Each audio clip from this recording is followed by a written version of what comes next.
पहले से ही पापा एचएएल में थे, तो बचपन से जब बड़े होते रहे तब से fighter planes. HAL stands for?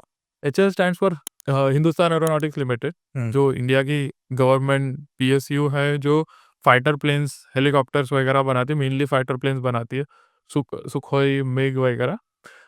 पापा उसमें थे as a head taking care of production.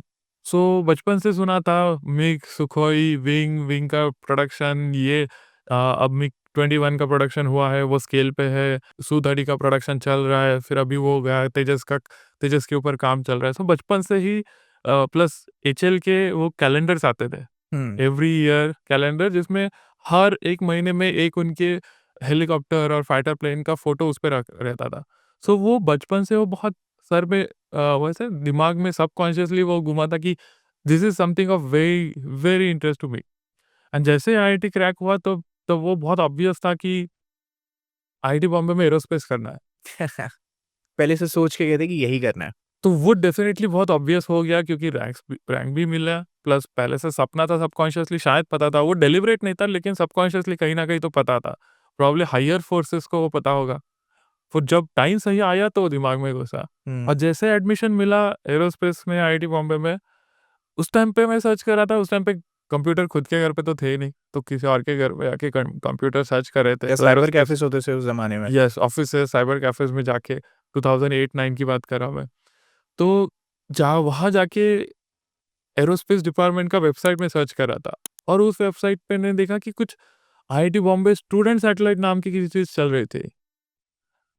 और हमारे जो कोचिंग के प्रोफेसर थे, वो भी आईआईटी बॉम्बे के अलुमनाई थे, तो उन्होंने भी कोचिंग में बोलते-बोलते उन्होंने बताया था कि स्टूडेंट्स कुछ ऐसे सैटेलाइट बना रहे हैं।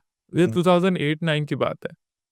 तो एज़ सून एज़ जब मैंने देखा कि ये स्टूडेंट सैटेलाइट प्रोजेक्ट कुछ तो है, उसी टाइम पे मैंने डिसाइड किया था कि ज़िंदगी में 4 साल, 5 साल आईआईटी में कुछ करना है, तो ये सैटेलाइट में कुछ करना है। Alright, give me the visual. First instant reaction क्या था उस टाइम के तुषार का? फर्स्ट टाइम का रिएक्शन था, आई वाज़ कन्फ्यूज़ कि क्या है ये?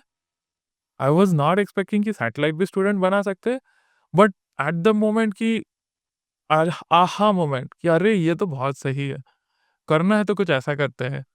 And that probably was life changes in some of the moments, and for me that was one of the moment जब जब मैंने वो देखा, और वो इमीडिएटली क्लिक हुआ, अरे this is what we are made for, this is what I am made for.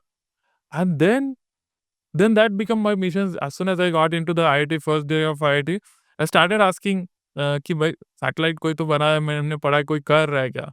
First day in IIT Bombay in July 2009. When you join IIT, what happens? Coincidentally, they appoint you 4 or 5 students. IIT Bombay appoints you a mentor who is 4th year, 5th year seniors, Like a who buddy? is like a buddy, who has accomplished a lot of things in IIT in their 4-5 years, very good at academic. जो हमारा mentor था, हम 5-6 लोगों का, जो aerospace के कुछ 5-6 लोग हम साथ वाले रूम्स में रहते थे हमारे हॉस्टल्स में, उनको एक मेंटर दिया गया था। तो मैं पहले दिन वो मेंटर से आप मिलते हो, सबसे पहली चीज़, सबसे पहला इंटरेक्शन आप आईआईटी के किसी पर्सन से होता है, तो उस मेंटर से होता है। तो मैं उनसे पूछ रहा था कि ऐसा-ऐसा मैंने देखा कुछ सैटेलाइट वगैरह का, कुछ पता है क्या, कौन है, क्या है? And he was like, "yeah, I am the one who initiated, I am the project manager, I will help you whatever you are interested, let's see how it goes." And that was like कि अरे! पूरा plan ही था nature का कि we meet the right people at the right time and get the right idea. लिखा हुआ था? लिखा हुआ था शायद, आई डोंट नो।